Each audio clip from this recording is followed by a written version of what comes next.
Praise the Lord. நான் Deborah. இயேசுவே மரபாமணில இருந்து ஏசப்பா அவங்களோட பேசுற வார்த்தை நீதிமொழிகள் 20ஆம் அதிகாரம் 7ஆம் வசனத்துல, நீதிமான் தன் உத்தமத்திலே நடக்கிறான், அவனுக்கு பிறகு அவன் பிள்ளைகளும் பாக்கியவான்களா இருப்பார்கள். ஆமென். இந்த வசனத்தை உங்களுக்கு சொல்லும் போது ரொம்ப சந்தோஷமா, இன்னும் ஹாப்பினஸ் எக்ஸ்ட்ரா லோடா சொல்லப்படுது. எப்படியா இருக்குன்னா, ஒரு வாட்டி கர்த்தர் நம்மளோட பேசுறது ஸ்டார்ட் பண்றது நம்ம ஃபீல் பண்றோம்னா, அவர் பேசுறத வார்த்தையை நம்ம கேட்டு நம்மளால சும்மா இருக்கவே முடியாது. அது மற்றவங்களுக்கு சொல்லணும்னு ஆசைப்படுவோம். அப்படிதான் இந்த வார்த்தை, அதாவது நீதிமொழிகளை கொஞ்ச நாளுக்கு முன்னாடி ஏசப்பா என்னோட பேசுகிற வார்த்தை, அதை படிக்கும் போது ஒவ்வொரு வார்த்தையும் பேசுற வார்த்தை ரொம்ப ரொம்ப ஸ்பெஷலா இருக்கும். அந்த ஸ்பெஷல் வார்த்தையை நான் உங்கள்கிட்ட சொல்லணும்ன்ற ஒரு எண்ணத்தை ஏசப்பா கொடுக்கறதுக்காக நான் நன்றி சொல்றேன். இந்த வசனத்தை உங்களுக்கு சொல்லும் போது எப்படி ஃபீல் ஆகுதுன்னா, ஒரே ஒரு டைலாக் எங்க டாடி சொன்னது ஞாபகம் வருது. எப்படின்னா, ஒரு நல்லவன் பேர் எடுக்கிறதுக்கு ரொம்ப நாள் ஆகுமா, இதே அந்த ஒரு வார்த்தை, அதாவது ஏதாச்சும் ஒரு தப்பு பண்றாங்கன்னா உடனே கெட்டவன் சொல்லிடுவாங்க.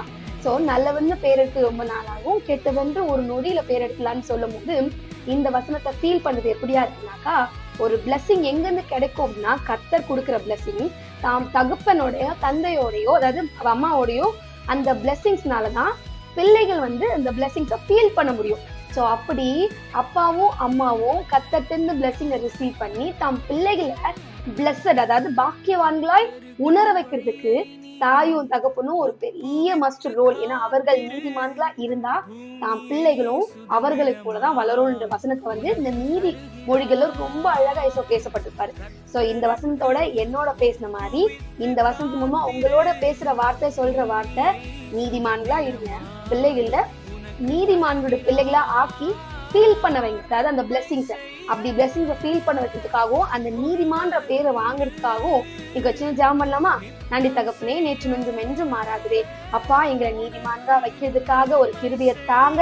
அதுக்கப்புறம் பிள்ளைகள் ஆண்டவரே அந்த கிருபையை அப்பா உணர்வதற்கு, அந்த பிளெஸிங்கை ஃபீல் பண்றதுக்கு கிருபை செய்யுங்க. இயேசுவின் நாமத்தில் பிதாவே, ஆமென்.